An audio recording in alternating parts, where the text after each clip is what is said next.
السلام عليكم ورحمة الله وبركاته. أنا مش عارفة بصراحة أجي أبص لكم هنا ولا أبص لكم هنا. مش عارفة أبص من حتة بالظبط. طيب بصوا حبايب قلبي، دلوقتي إحنا عملنا مع بعض فيديو كويس جدا أهوت. دي الفلوس اللي عملناها مع بعض وحوشناها في البطرمان بتاعنا ده أهو، ماشي. وكمان تابعوا الفيديو هيعجبكم جدا، هتبصوا تلاقوا إزاي عملنا وجبة فيها لحمة بكيلو إلا ربع لحمه من التحويش اللي حوشناه ده. ويوم تاني ازاي عملنا كرومبه بالمحتويات بتاعتها، زيت، رز، طماطم، وجبه برضو بالفلوس اللي حوشناها دي برضو من البطرمان الحلو بتاعنا ده. لو عجبكم الفيديو ما تنسونيش بالاشتراك واللايك والشير وتفعيل زر الجرس علشان يوصلكم مني كل جديد. برضو انا مش عارفه ببص فوق ولا ببص تحت. شوفي يا ست الكل، بدأنا ان شاء الله بإذن الله تبارك وتعالى، وجبنا برطمان فاضي، برطمان اي حاجة، برطمان صلصة، برطمان عسل، عندك علبة بلاستيك مفيش اي مشكلة. وبنبدأ معانا دلوقتي، مثلا رحت السوق وتفضل معاكي جنيه، ادي مثلا اول يوم، تاني يوم حطيت جنيه برضو، حطيت جنيه برضو، رابع يوم، خامس يوم ممكن بقى معاكي 2 جنيه، ممكن بقى معاكي 3 جنيه.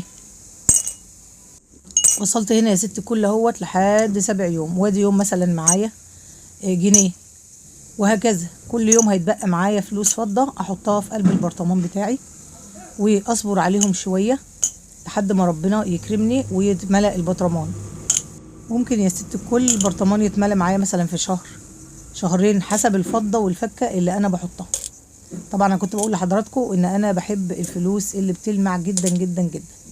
هنا بقول البرطمان اتملى معايا بعد ربع شهر او نص شهر او شهر كامل، حسب ما يتملي معاكي البرطمان هتبدأي حضرتك تشوفي انت محتاجة ايه.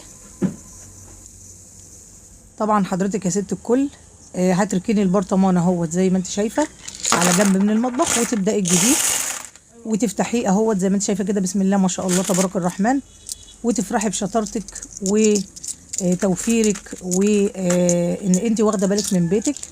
كل الفضة دي هتنفعك في يوم من الايام. مثلا النهارده انا معيش فلوس، افتح البطرمان واشوف انا محتاجة ايه. هنعدهم دلوقتي حبايب قلبي مع بعضنا، ونقول بسم الله الرحمن الرحيم. وهبدأ ان شاء الله، شوف الفضة الجميلة اللي بتلمع دي انا بعشقها جدا. هنبدأ ان شاء الله نحط كل 10 جنيه فوق بعضه، ادي اول 10 جنيه، وادي تاني 10 جنيه، وادي تالت 10 جنيه زي ما حضرتك شايفة كده، وادي معايا كمان رابع 10 جنيه يا ست الحبايب، خامس 10 جنيه، يبقى كده معانا 50 جنيه، وادي 60 70 80 زي ما انت شايفة، وصلنا لحد 90. الله على الفلوس الفضة الجميلة دي، بسم الله ما شاء الله. عاوزة اقول لك يا ست الحبايب ان الفلوس الفضة دي انا بلمها في بوك لوحدها لاني بعشقها جدا. وهنا وصلنا هقول لكم لحد كام، وادي حطينا 100 جنيه يا ست الكل، وصلنا 100 جنيه اهو، وادي كمان 10 يبقى 110 معانا. هعد مع حضراتكم اهو، طلعوا معانا كلهم في الاخر ان شاء الله 125 جنيه و25 قرش. فبقول لكم يا فرحة قلبي ان شاء الله باذن الله. طبعا اللحمه هتكون في يوم نطبخها مع بعض، واليوم اللي بعده او اي يوم تاني هنجيب الكرومبه، يعني مش اللحمه والكرومبه في نفس اليوم علشان طبعا الفلوس مش هتقضي اللي معانا. تابعيني في الجزء التاني. بسم الله الرحمن الرحيم. وقل ربي أدخلني مدخل صدق وأخرجني مخرج صدق واجعل لي من لدنك سلطانا نصيرا. صدق الله العظيم تبارك وتعالى.